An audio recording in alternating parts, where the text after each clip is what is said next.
Double bedroom ఇచ్చే ప్రయత్నంలో ప్రభుత్వం ముందుకు పోతాం. రైట్. ఆంజనేయులు గారు గుడ్ మార్నింగ్.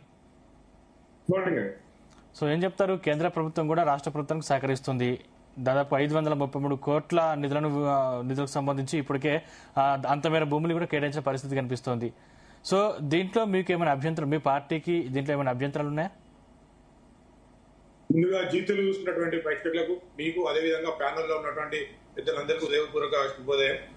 ఇవాళ ఏదైతే బాపు ఘాట్ పేరు మీద గాంధీ సరోవర్ ప్రాజెక్టు నిర్వహిస్తున్నటువంటి కాంగ్రెస్ పార్టీకి ఇలా ఏదైతే రాజ్నాథ్ సింగ్ గారు కానీ లేకపోతే కేంద్ర ప్రభుత్వాన్ని కోరిన విధంగా అక్కడ అభివృద్ధి చెందాలి. ఎందుకంటే మహాత్మా గాంధీ గారి యొక్క అస్థికలు కలిపినటువంటి ప్రదేశం ఇది ప్రపంచ స్థాయిలో పేరు ప్రఖ్యాతి పొందింది. కాబట్టి భారతీయ జనతా పార్టీ ఎక్కడైనా కూడా ఏదైనా ప్రాజెక్టులు చేసినట్లయితే వారికి కూడా ఏ రాష్ట్రంలో అయినా ఇలాంటి అభివృద్ధి చేయాలన్నా ప్రాజెక్ట్ చేయాలన్నా కూడా కేంద్ర ప్రభుత్వం తప్పకుండా తమ వంతు సహాయ సహకారాలను ఆ ప్రాజెక్టు విజయవంతం కోసం కృషి చేస్తుంది.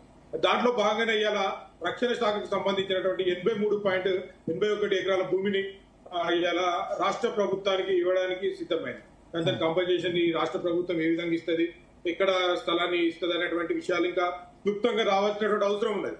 కానీ మేము ఈ ప్రాజెక్టుకు సహకరించిన మాట వాస్తవమే. ఈ రక్షణ శాఖ నుంచి వెళ్ళి రాజ్నాథ్ సింగ్ గారు అనుమతులు ఇవ్వడం ఇవన్నీ కూడా చూసినప్పటికీ కూడా మా తరఫు నుంచి మేము కోరుకునేది ఒకటే, ఏదైతే ఆ ప్రక్కనటువంటి మూసీ నది రక్షణ పేరు జరుగుతున్నటువంటి ఆ మూసీ నది ప్రాజెక్టు దగ్గరటువంటి ప్రజలు ఎవరైతే ఇల్లు కట్టుకొని నివసిస్తా ఉన్నారో వారికి అన్యాయం జరగకుండా, వారి యొక్క ఆకలి కాకుండా, వారి యొక్క బాధలు లేకుండా చూడాల్సినటువంటి బాధ్యత రాష్ట్ర ప్రభుత్వం మీద ఉంది.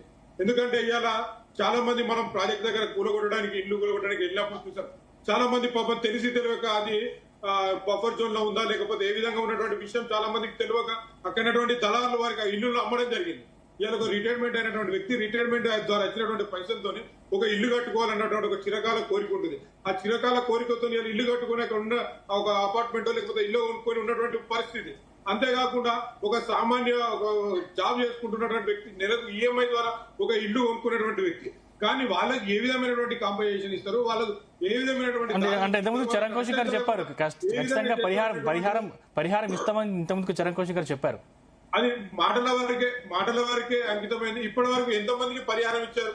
ఎలా ఏదైతే ఇల్లు కూలగొట్టుకుంటూ పోవడము లేకపోతే ఇల్లులు ఆక్యుపై చేసుకోవడము ఈ విధంగా చేసుకుంటూ పోతా ఉన్నారు. కానీ ఇప్పటి వరకు ఎవరికి కూడా పరిహారం పూర్తి స్థాయిలో అందించినటువంటి దాఖలాలు లేవు.